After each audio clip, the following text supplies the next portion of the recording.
We're very pleased to have you today. The floor is yours, and please tell us in course as much as you like about yourself so that we may all get to know you better. Okay, sure. Yeah, thank you very much for the invitation. I guess this topic kind of, does a good job of letting me talk about myself, because in some ways this is really about the form of Buddhism that I'm loosely affiliated with, which is a kind of reform movement. I'm a Buddhist nun, Chinese Buddhist nun, who is ordained in the Taiwanese order that goes back actually to mainland China. So the reform movement actually begins as part of reforms in China during the political transition from late imperial China to Republic China, and then obviously, as we know, communist China. But my grand teacher is actually one of the intellectual reformers of that movement, actually, and he moved from China to Taiwan as a result of the internal political turmoil. This movement that I'm actually looking at is actually a Taiwanese movement that is loosely, as I said, connected to I'm loosely connected to it in the sense that we are cousin lineage, and the founder of this Shi Zhiru, or compassionate relief movement. Let me see if this works. Maybe you see it. He might have. It's not changing. Yeah. Sorry. This one. Yep. Oh. Got it. No. It just dims it. Click it. The big one in front. Maybe both. Okay. And then it's not moving. Left click. Left. You might have to click it for me. I suspect. Thank you. But this Taiwanese movement is actually a movement that is led by a woman whose lineage is kind of like a cousin lineage to the lineage that I belong to.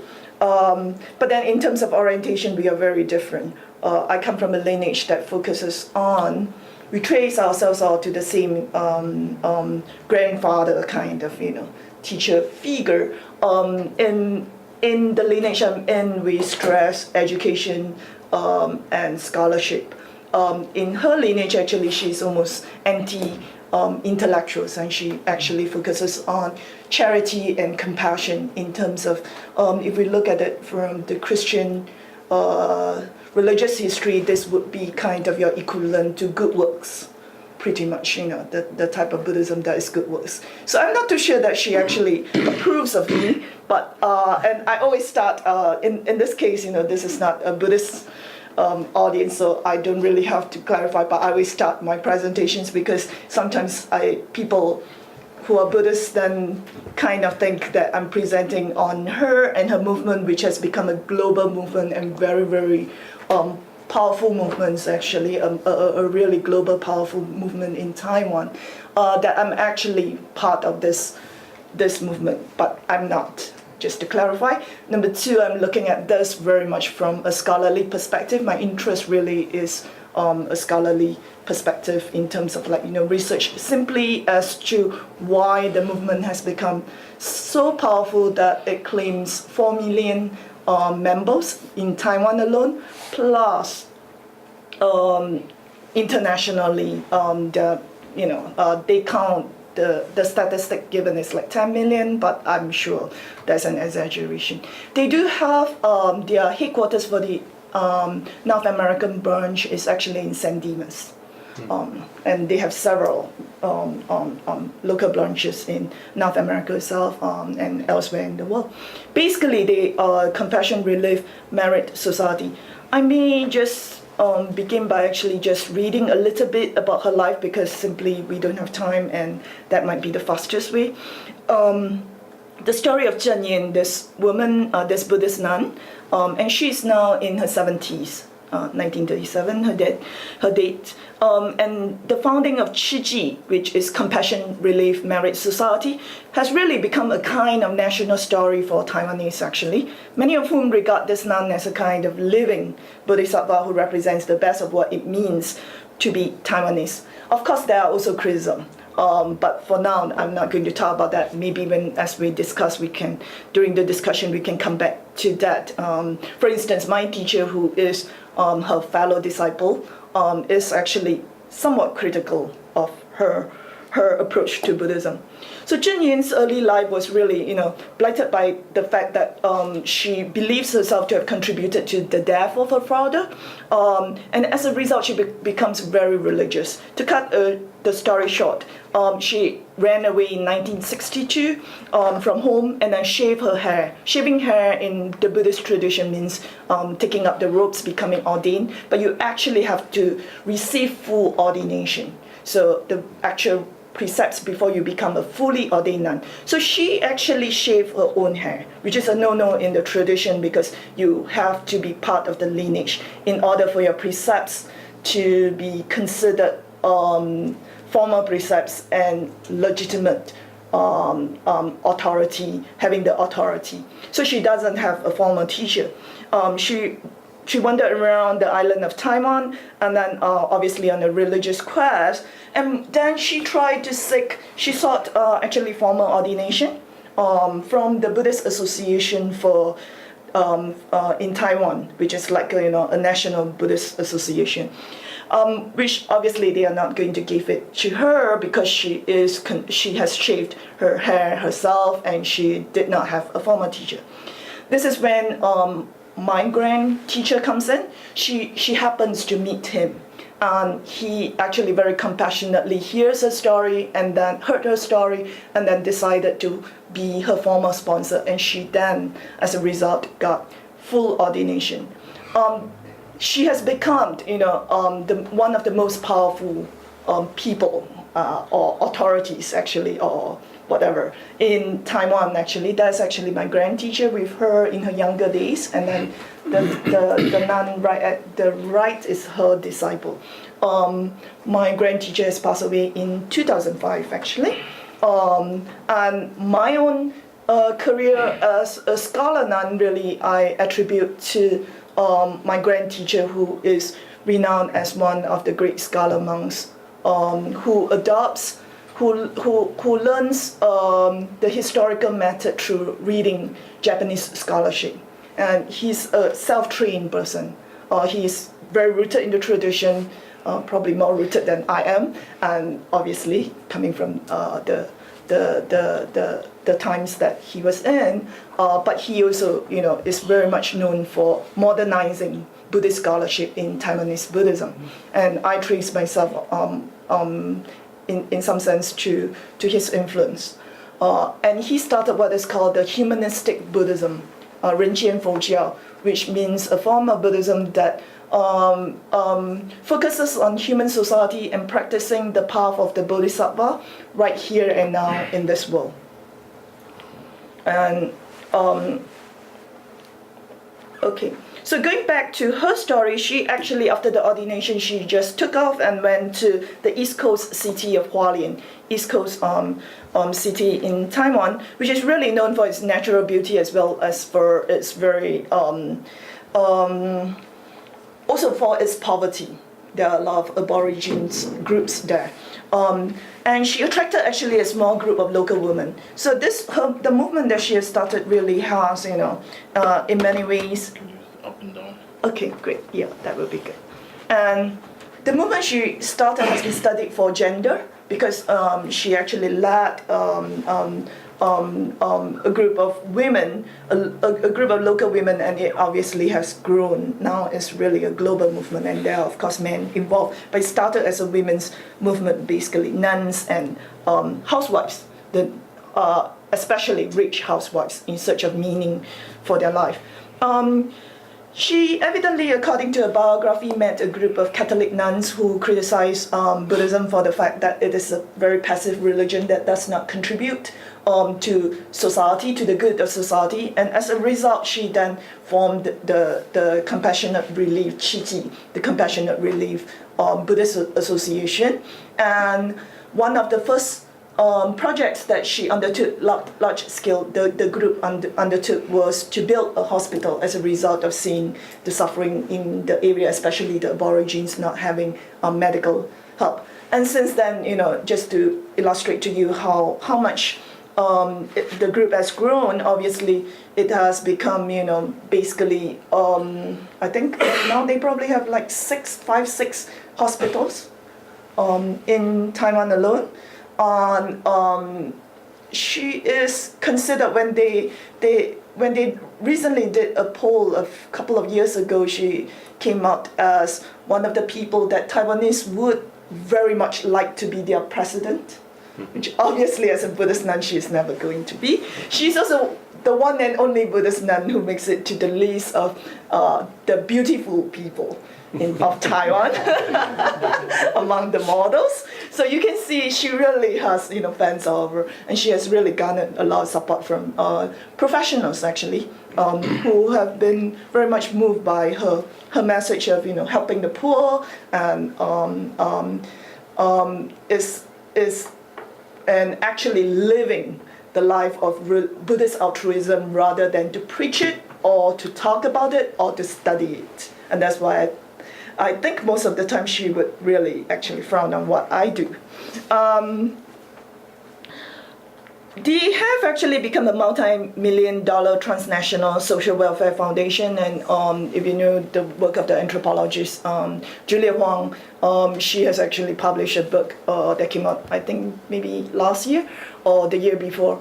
That is probably the first book on this organization and on Zhenyan especially. Robert Weller, the other anthropologist from Boston, and Julia Huang's professor or mentor, also studies Zhenyan and her group.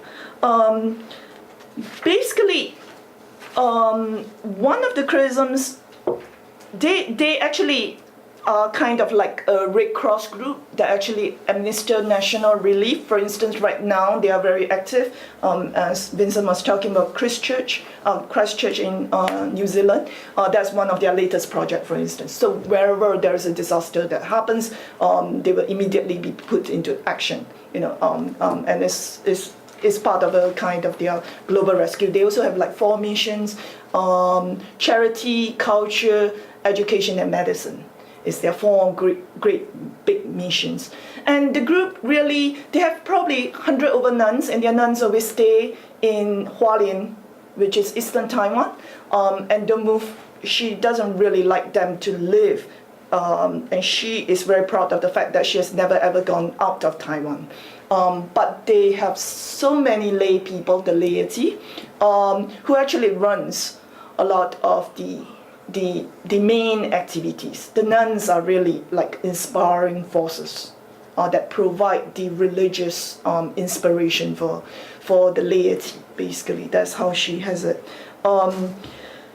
One of the key criticism, and I think my religious teacher was one of the early critics of Zhenyan, and in fact, actually, our grand teacher, when I stayed with my grand teacher when I was training as a young Buddhist nun, he also voiced somewhat, but in very, very mild tones, the same criticism.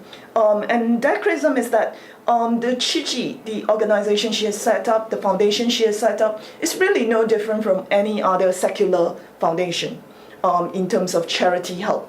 And so their organization, therefore, has often been called into question as to their validity as a Buddhist movement, and what do they teach, or how do they communicate, how do they train their lay people as Buddhists. At the heart of this is, of course, the Pyrenean Buddhist,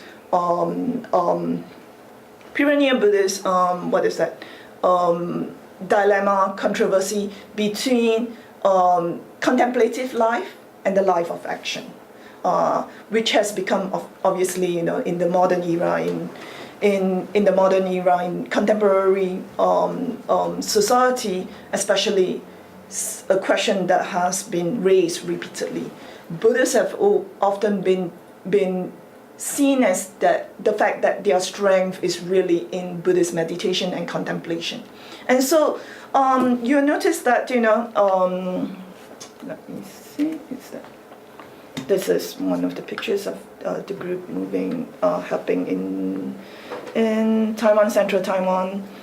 This actually in central Taiwan in August 1994, during the massive earthquake, her group really garnered a lot of support from Taiwanese because they were actually the most efficient and the first to arrive at the earthquake scenes before the government help came. And so that really garnered support for them from then on. Maybe if we could have some of the lights off, that might actually help the effect of the slides. And perhaps can we close this a little bit? No. This is really their monastery. It's also a complex, and there are modern buildings around there. But Hualien is a beautiful place. As you can see, I've stayed there numerous times as part of gathering my ethnographic research on the group. But you can see there's still pretty much a monastery.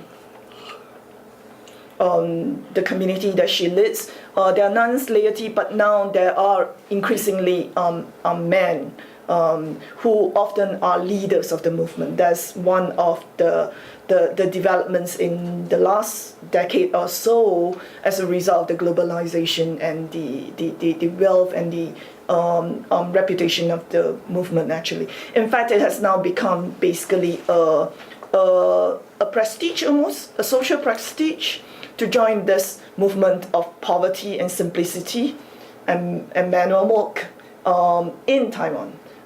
It's almost a kind of prestige. People are very proud to be a member because you have actually to earn your way through it. You have to actually do how many hours of volunteer work with them, and also become a commission and sponsor or be able to actually connect with a group and bring them to the center. And it's basically very, very structured and runs like a corporate. It's a religious corporate foundation almost. This is just to give you an idea of how they function. So for instance, like the picture right there at the top is really a ritual. On the right, the first picture on the top, on the right, it's really their transformation of Buddhist ritual. They oppose ritual, and so ritual is kept to the minimal.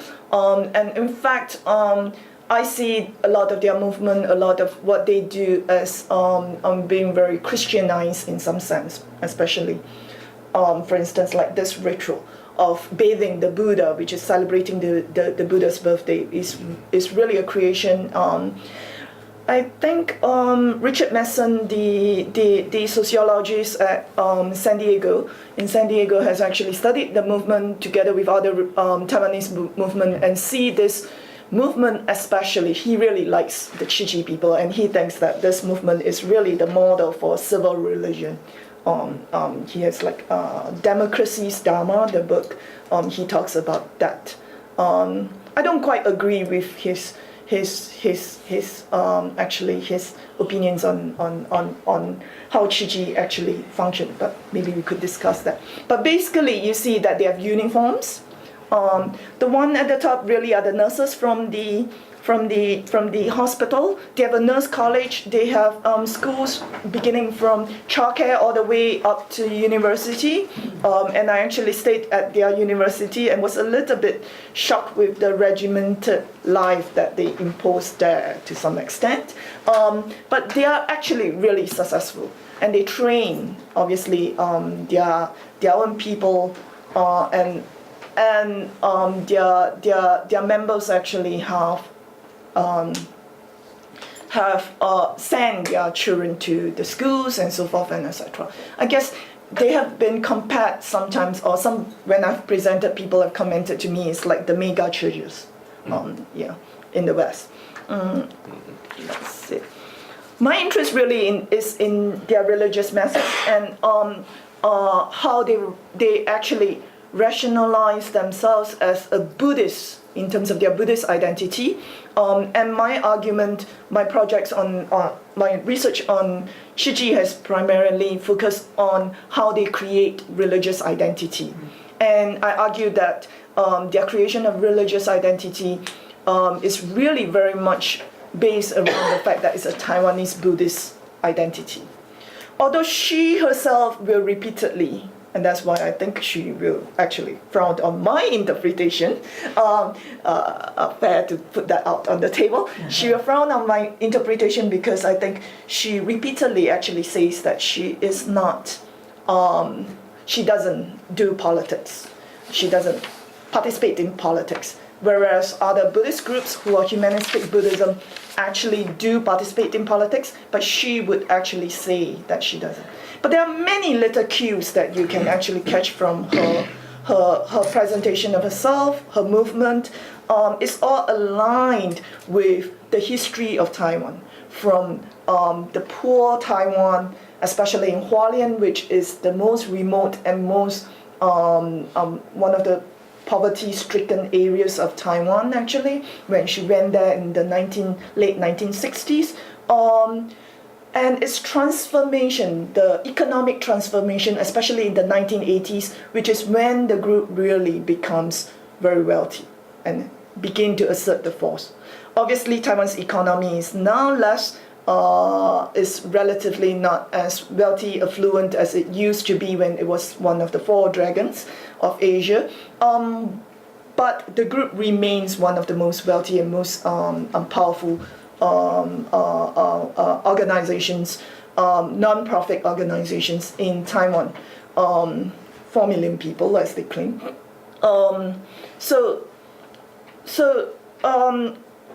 My interest is in the fact, I believe that one of their successes is that they have been able to actually align themselves as this kind of representation of Taiwan's history in religious tones, and to create a kind of Buddhism that is imagery. I'm actually most interested in the material and visual and architectural imagery, which basically is to transform Chinese Buddhism to domesticate it within Taiwanese, within Taiwan, actually locally, to localize it to Taiwan and Taiwan's needs and Taiwan's as historical, economic situations, political situations. The fact that the group actually became very comes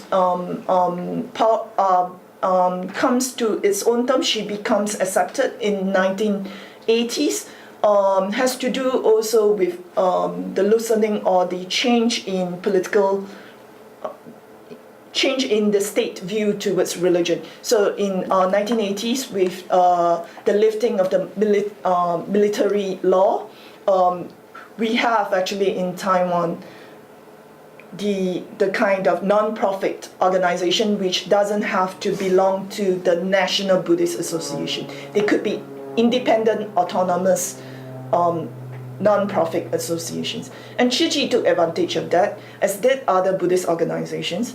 And one of the things that happened in Taiwan is that this Shi Zhiru actually becomes then basically, and the other non-profit private non-profit organizations, independent of the National Buddhist Association, actually are now have more sway in Taiwan than does the National Buddhist Association in Taiwan. So my interest, therefore, is in the imagery, and for today, I thought I would look at just the architecture, and this is really different from the monastery, as you can see. Unfortunately, the lighting doesn't. No, this is mine. It's all right. So these are my sources, basically what I use for that. Let me see. Okay. Oh, I don't know how to go back. Go back that way. Let me see. This is actually the Hall of Steel Thoughts, and here, of course, we saw the abode of still thoughts, which is the monastery. This is really a little further away from the mountains where the monastery is. This is right in the city, actually in the heart of the city of Hualien. And I should also add that Hualien's economy has radically transformed as a result of Tzu Chi's success. Everything in Hualien revolves around Tzu Chi almost. And as a result, I think the Hualien people actually are the most critical of the Tzu Chi movement in Taiwan. Actually, we could talk about that too later on, maybe. But this is called Hall of Still Thoughts, and the term Still Thoughts itself, of course, raises the kind of dilemma or the dynamics. It's this idea of contemplation, but at the same time, thought itself in Buddhism really means action, mental action. So that people often comment that when you go to Tzu Chi, you always see so much action, and yet it is based on this idea of the fact that it is a contemplative meditation that inspire this kind of social engagement with society, basically. So my sources, I'm going to skip over that. The Hall of Still Thoughts, which is a new kind of architecture that she actually introduces, and is in part, I argue that it is in part derived from Western style churches, as well as New Age actually buildings, in New Age Buddhist buildings in Japan actually. A lot of this actually, if we go into further discussion actually, the Japanese influence is obviously very, very important. And my key thing is really the sermon hall, but I don't think I'm going to have too much time on that, so I'm going to skip over it. The skylights. So ecology is also very much a part of this tradition, or this group's contributions to Taiwanese society. If anyone has contributed to the ecological environmental movement, I think it's Tzu Chi. Zheng Yan is able to really mobilize that. Their pews, for instance, instead of our regular, in Buddhism, we actually usually would have on the ground. Either we sit on the ground, or else there are stools on the ground that we actually kneel on. But these are really pews, and you can actually flip them so that they can actually become kneeling cushions on the ground, which is the traditional Buddhist way of doing ritual. But at the forefront is actually this mural.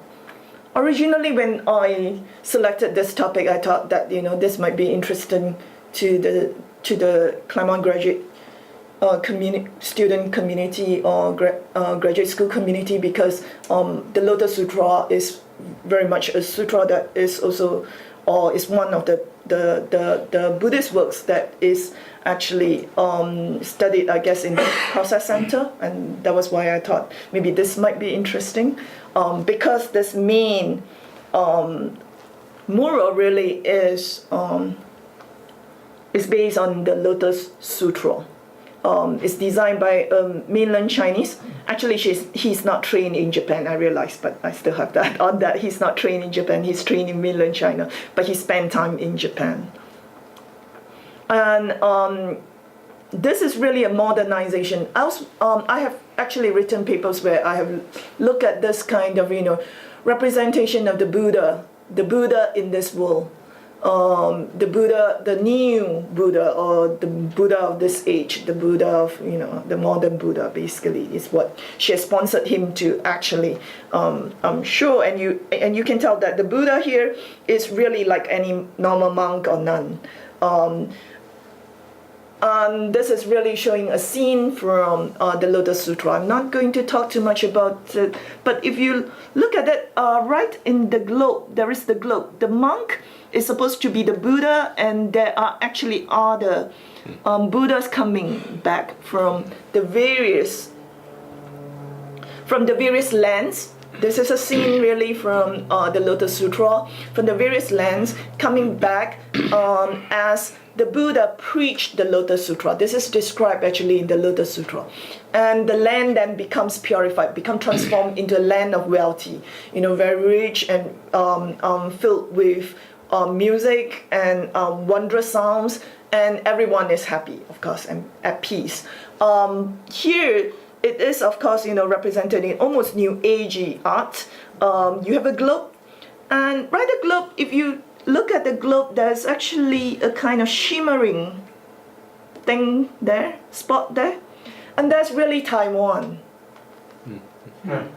So she, or actually they are artists, as the artists they have sponsored actually have very creatively taken the Lotus Sutra, a scene from the Lotus Sutra, and actually depicted it in art, and at the same time kind of, conflate the dimension of a cosmic scene. This is basically cosmic scene. The Buddha is supposed to be the cosmic Buddha who preaches the Lotus Sutra eternally through all the ages. But she has, or the artists have actually brought in a kind of localizing effect, I'm not going to talk too much about this, but basically, if this is the passage from the Lotus Sutra in her words, she usually, will rewrite or restate the scriptures in very easy to understand language. As I said, she's pretty much an anti-intellectual, and she feels that, preaching Buddhism, you have to actually, or teaching Buddhism, you have to say it in very easy to understand words. And there it is. The main hall also is surrounded basically by all this kind of, what we call flying celestials, which comes from Indian tradition, but they are usually represented as otherworldly beings. But here, she has actually, there are altogether, I think, in the entire building, you have like 362 of them. And they are actually clothed ethnically. Ethnicity is factored in. Here, I think it's mostly Westerners. Although their group don't have as much Westerners in terms of their international members. Basically, there is actually a tie there, but I don't think you can see from there. But basically, there's an ethnic identity to them. But she has basically represented the flying celestials as this worldly people, real people, just like she has represented the Buddha as a real monk.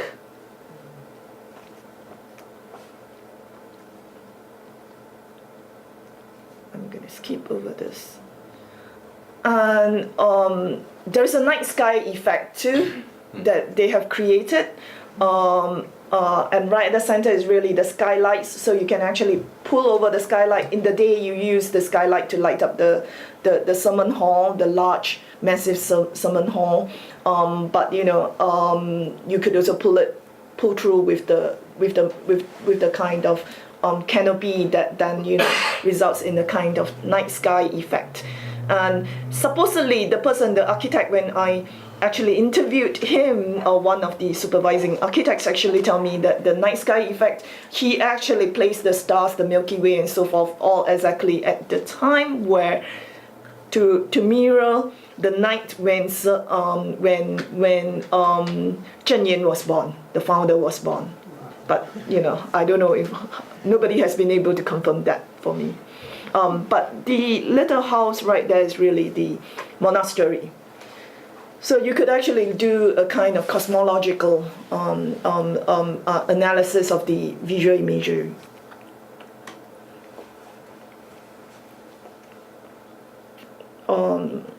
I'm not going to talk about that, but at the side you have the wonderful lotus ramp, again the Lotus Sutra motif.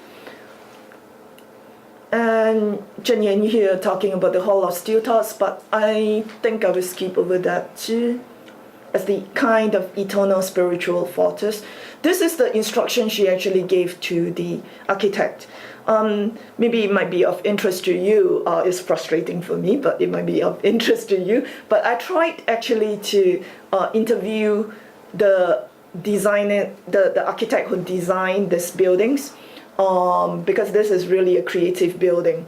And if you look at the roof, some of you might actually know the Chinese character. This really means human, or man, or person, basically, 人.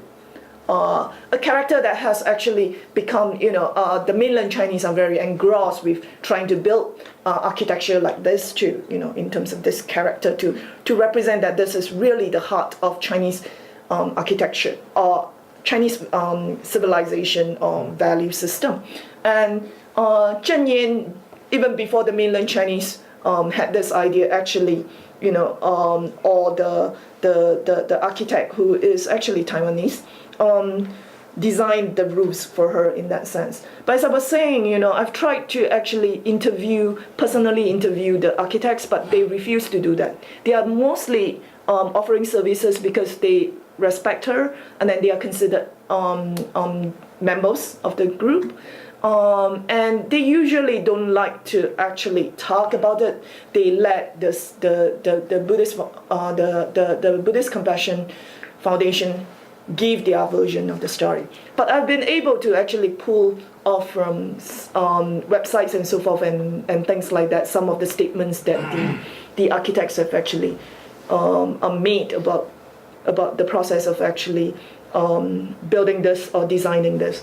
And this description right here is actually said to be what Zheng Yan, the Buddhist nun Zheng Yan, actually gave to the architect. Of course, being a Buddhist organization, they actually, I think Julia Huang has talked about this extensively. Her book is really about the charisma of Zheng Yan and how that factors in and actually is the key force that drives this global, now increasingly global Buddhist organization, foundation.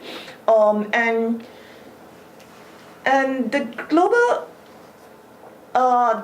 the kind of picture that they like to actually show, or they like to actually present of their teacher, is that she is the driving force. She's the charisma. She's very charismatic. She's the driving force for everything. Everything they would, attribute to her. So sometimes it's really very difficult to actually undercut that and find out, who actually was responsible for some of the activities or some of the ideas and for what is going on. Just a couple of minutes. Okay. This is really the rationale and so forth and all that. Basically, I show that, she's using the Lotus Sutra because for her, the Lotus Sutra is really one of the messages that could actually conflate into the global dimension of the nature of her organization, and the kind of,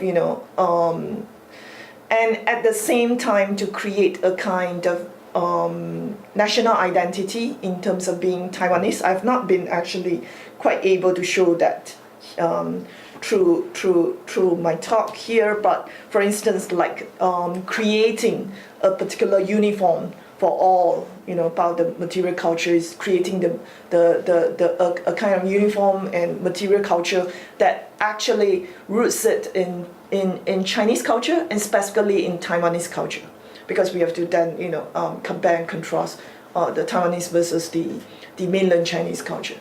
But maybe I will stop there then, okay, and open up for discussions. Thank you. Thank you. Well, we have a few minutes. Let's have some conversation, Shiru, about lots of issues to us. Richard, you want to jump in? Sure. Thank you very much for your presentation. I was curious how the architecture used by the Jie to sort of exude a sort of nationalist identity in relationship to kind of the Pure Land might relate to the Huanlin that you mentioned, as well as like Po Guangshan and other groups. Right, yeah. Because Yes. I know are as well kind of involved in that sort of... Right, and for Gongshan, of course, we have the Shi Lai Temple right here in Hacienda Heights with this great. That is really traditional architecture. They have not actually created a new architecture that, if you go that, is basically for based on the kind of forbidden city type of, it's a mini scale. Whereas this really is trying to depart from that kind. I always think that of all the Buddhist organizations that are trying to transmit humanistic Buddhism, Shi Zhiru is really the most radical. And I think the force behind that has to do with the fact that the other movements are actually, the founders are men, and they come from mainland China. They were originally from mainland China, and then they go to Taiwan, and then they start movements. Whereas she is actually born in Taiwan, although her parents, she's like me, parents are from mainland China, but she is Taiwanese. And she's a woman, and she has had to work around a system, the Buddhist Federation, that refuses her ordination. She has to work around a system that's primarily male-oriented and hierarchical and traditional, and so she really breaks from tradition. But having said that, she also enforces Confucian values in a way that the other group don't, and that's a way of recovering Chinese identity, as opposed, to the traditional Buddhist identity, to give it a new slant to it. So certainly you're right to say that this is a Pure Land that they are trying to. When I was staying there, one of the things I found was that it was almost. I was affiliated with the university, but I was living right in one of the dorms at the Hall of Steel Thoughts, just behind the Hall of Steel Thoughts. And if you don't have like channels and so forth and all that, the only channel you can watch is their channel on the TV, And then you go up, their buses is all her messages, the messages that she gives. So it's certainly a Pure Land, but it's a very specific Shi Zhiru, compassion, relief, Pure Land. Yeah. Santiago? Would you mind to return to the few slides to the roofs you showed? Which one? The roofs here, there. Okay. Actually, the one before. Actually, no, the one afterwards. Sorry. After? Or? Yeah, the one with the roofs that you No, showed. The roofs. The roofs. The The three roofs. roofs. With Ren. With the Ren. Oh, the ascending, room. yeah, Okay. roofs. Yeah, right there. I want to, first of all, thank you so much for your presentation. It was very illuminating. When you describe what they represent, you mentioned, I want to ask a question about gender politics here. You mentioned that this represents the person or the male or the human being. It's actually person. A person, so there is no gender clear It should not have gender, but then in most of traditional Chinese culture and writings and literature, when Ren is used, which is really person, it usually in Confucian literature always refers to men. So the question, just taking the consideration that this is mostly considered as a man, what tells us that this is a movement led by a female, which architects construct in base of a male perception of a human being? You have it right there, right Yeah. on the mark, because I actually think that she operates in a very, or the organization operates to some extent and endorses a kind of hierarchy. Good. Yeah, and it's very much, still male-oriented, and one of the things is that, for instance, like, up to a certain point it was really a women's movement, and then because it has become so powerful, the women's husbands or men began to join, and they are still the minority. But if now you look at the positions of authority, it's actually more men than women. May I ask you, there is any engagement, critical engagement in terms of gender constructions that will them understand that perhaps their architecture subvert what they are trying to do? You mean within the within the organization? That it was originally mostly a female movement, and there is still a majority of female people leading this. I wonder whether they have any critical insight, critical engagement with the way of what the architects construct for them, which actually reproduce a male conception of what a human being is. Because you you're making the argument that the architectural designs to Yeah, some degree design- undermines the Exactly. the, Yes, yeah. the femaleness of the order, right? Yeah, the point is that, for her, femininity, the way she understands femininity is really traditional sense of what is female. And the clothing, for instance, that she designs, that's basically the most traditional, the cheongsam, of the Chinese, which is really very traditional. We can't really see it, but this is the traditional. This is their formal wear. The women have to wear that, and then you have to actually comb your hair as a bun. But you're allowed when you do other things to wear slacks, pants, and they have a T-shirt, white and blue, and then you don't have to climb up. But the official formal wear or look of the woman is this. Yeah. So that explains, basically her views of what it is. And among the Chinese Buddhist female leaders, and there is another one who is a younger Buddhist nun, who is a scholar and also an activist. The other nun presents herself in a very different way. Zhen Yan is actually known as having gathered women in to understand their traditional rules and to explore that traditional rules. And I think the best way to look at it is really her life. Like, she actually undermines the restriction on women. She actually shaved her own hair, and that's very radical. So she's actually very strong-willed. But at the same time, she submits. She does it all under the accepted norms. And the only person who can break free from it is her. Yeah, that's what I observe when I go there. Everybody else has to follow a particular norm. So she's both, and their literature actually talks about that. She's both mother and father to them. Yeah, the literature. Yeah. Melissa? With men taking on more of a leadership role within the movement, have you found that the direction of the movement or its goals or its visions has changed in any way? I have to say that my interest in this group is really very restricted.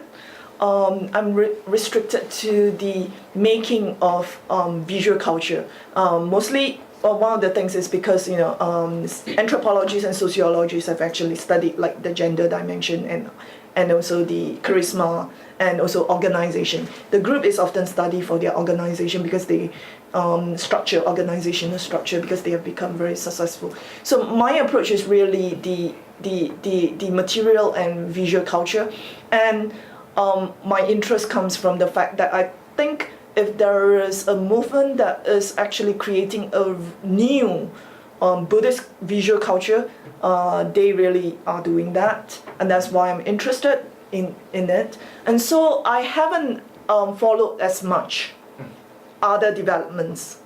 I am a little bit disturbed at some of the things that they are moving towards, and for instance, I think they are paralleling themselves very much on Soga Gakkai.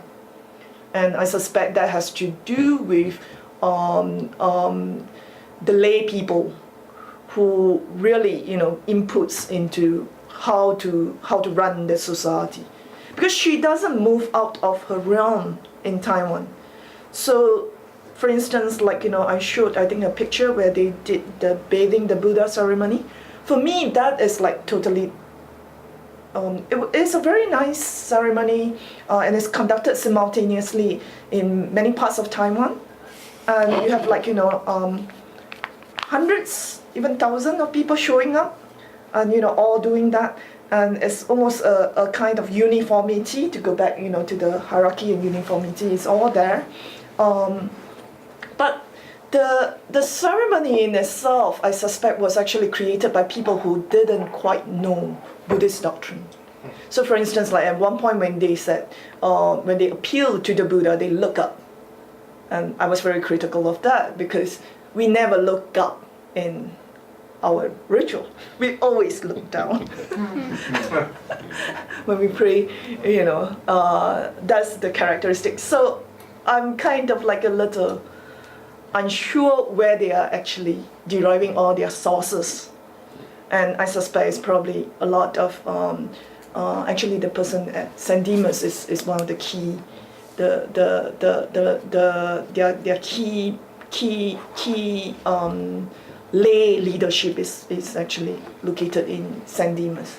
And so they gather a lot of inspiration actually from probably like mega churches and things like that is my suspicion, and also from Japan, the New Age Buddhist organizations. And I'm a little uncomfortable with that. I would say that. David, and I'd like to at least put on the table one last question. I know we got started a little late, so a quick question there. Yes, thank you for the presentation. Thank you. I was going to ask you what your impression was or reaction to the architects who refused or were unwilling to give you information. Do you think they felt that they were not the authorized channels to give you such information, or that they feared the consequences of excommunication if they spoke on behalf of the group? I don't think that they fear excommunication. Actually, I hope that I haven't presented the center as being, they are really very, very nice people. When you actually go there, they are really so warm and one of the best, very ready to help you and so forth and etc. But I think the architects don't want to do that, or people affiliated or who have contributed to anything, maybe like the designers of their uniforms and things like that and etc. They won't want to speak up because Chi Chi has become such a power in Taiwan that everything you say about them has the potential of creating certain consequences for the group. Yeah. So, for instance, they were actually taken to court. Chen Yin was taken to court for having spread a wrong story about the origins of the building, of the anecdote, the genesis story for building the hospital, and that caused the group some embarrassment. They usually can overcome it because she is really somebody who has a lot of integrity. That I would actually say she has a lot of integrity. The money, the amount of money they accumulate, their bookkeeping and everything has been done very well, and she represents that kind of integrity. But I think that is why people really feels that they would rather have them representing themselves, and they are very clear that they would rather represent themselves. They make that very clear. Well, this has been fascinating. I wonder, let me just raise this issue. I know we're at an end. I hope that it'll at least inspire you to think about coming back to us as you continue to work on this project or finish it, whatever. Right. But I was intrigued by the references, more than one reference to the leader being, I would butcher the pronunciation, Xinjiang, anti-intellectual or something like that, or not quite getting things right, she and the community.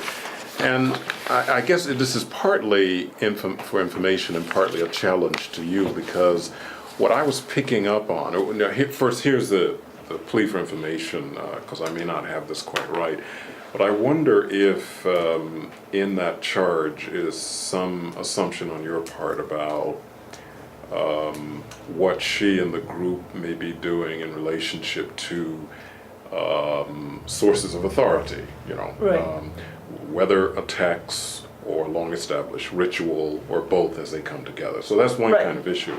And what that reflects, what that says about you, your own sensibility and orientation. Right. Because that what you call anti-intellectual could be just, not quite engaging that text or something else in the way that but at the same time that represents a kind of power on their part, kind of social power, to authorize themselves Right. in relationship to these other sources. Remember, Right. I don't know whether, what are these other sources and why do they Right, do things right. in that way? And that's at the heart, it seems to me, of any kind Right. of critical approach to understanding what, from our point of view, Scripture is a very elastic term, as Right, it's kind of, right. the way discourse and power will sort of come Right, together. right. Now, does that make sense? Because it seems to me that you could also talk about your own, this is what you bring to the project, and Right. precisely what disturbs you about her could be a reading of, sort of reflects back on your reading of your own readings of Right. and the like. Does that make sense? Yes, yes, yes. And I think you have touched and then on it gets what interesting, really interesting. Now, it yeah. actually probably is why I'm uncomfortable about the project, and probably why I restrict it to visual culture. Yeah, yeah. Because I don't want to get into too much. We are kind of cousin lineages, and I address her as an aunt in the lineage. And I do have a lot of genuine respect to her, with respect for her actually, for what she has done. She obviously has been able to influence, people in a way that my grand teacher, who is very much respected as a scholar monk, has never ever been able to. Yeah. In terms of her relationship with like scholars and so forth, she obviously has a close relationship with one of the great scholars in Taiwan in Chinese tradition, which is my grand teacher, and she has always, respected him and shown all the filial piety basically, and held up his work. But I think that's why it is actually after his death that she actually starts to create a kind of more lineage base of her own lineage, and understanding the development. And that's what I see going on. Yeah. But I certainly agree with you that I think a lot of it comes from me, in the sense that, this is how I'm reading it because because of my particular social, religious, or particular training, especially, and what I'm bringing to understanding her and what I see as what she is doing. Yeah. Yes, And certainly that's, there's no. That's the challenge for scholarship in general. I mean, we always have to check our own Our own assumptions, yes. Yeah. issues. For instance, like whenever I write about her, I always pass it to my fellow disciple who is also trained in the States, but she's last. She has not stayed in the States. She has gone back to Asia, and she has chosen the life of being a meditator. I always pass whatever I've written to her as a checkpoint. She always say, "How do you come up with so much?" And where does that come from? Right? where does it come from? Yeah, yeah. But then, I think that's what our scholars do to some extent, and I think she does that too. Because if you see what I'm most concerned with is, or when I study her, I always look at, like, for instance, the various versions of her biography and how that has actually changed throughout, when she first started until the end. And for instance, like, I think this Lotus Sutra thing started really as a kind of, as a coincidence. But then as the group is forced to actually come up with a coherent picture because they are philosophically challenged, they have actually drawn on various sources, and one of that is the Lotus Sutra. Yeah. Well, it's fascinating. Thank you, and please do come back